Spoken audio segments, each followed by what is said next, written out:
السلام علیکم امید کرتا ہوں تو سب کچھ میں خیر سن گیا۔ آج کا جو میرا ٹیپ ہے وہ ہے رولنگ کیسول 20 mg رولنگ کیسول کے بارے میں آپ کو بتاؤں گا کہ رولنگ آپ کن کن علامات میں استعمال کر سکتے ہیں اور اس کے بینیفٹس کیا ہیں، اس کے سائڈ افیکٹ کیا ہیں، یہ سب آپ کو آج اس ویڈیو میں بتاؤں گا۔ اگر رولنگ کیسول کی فارمولے کی بات کی جائے تو اومیپرازول فارمولہ ہے اس کا، اور یہ 20 اور 40 mg میں اویلیبل ہوتا ہے اور ایک پیکٹ میں 14 کیپسول ہوتے ہیں اور ہائی کیو فارما اس کو بنا رہی ہے۔ اگر رولنگ کیپسول کی پرائس کی بات کی جائے تو 366 روپے کا پیکٹ ہے۔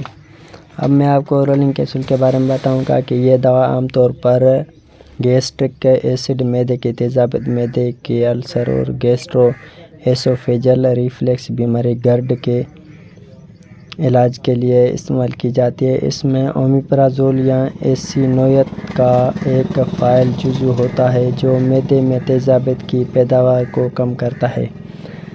رولنگ کیپسول کے فائدے میں آپ کو بتاؤں گا کہ اگر آپ میرے چینل پہ نئے ہیں تو شیویکا میڈیسن کو سبسکرائب کریں، ویڈیو کو لائک کریں، ساتھ میں بیل آئیکن پریس کریں۔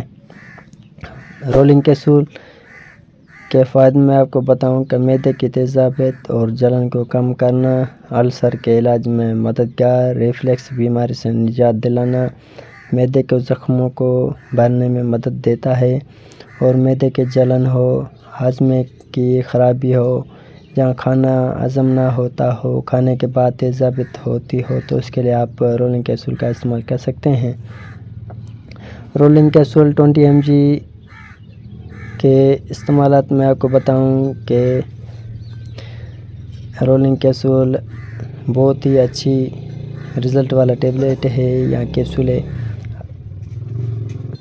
اب میں آپ کو رولنگ کیپسول کے سائڈ افیکٹ بتاؤں کہ سر درد، متلی، الٹی، قبض یا اسہال، پیٹ میں درد یا گیس، تھکاوٹ کی کمزوری ہو سکتی ہے۔ امید کرتا ہوں اگر آپ کو میری ویڈیو اچھی لگے تو میرے چینل شیویکا میڈیسن کو سبسکرائب کریں، ویڈیو کو لائک کریں، ساتھ میں بیل آئیکن پریس کریں۔ اللہ حافظ۔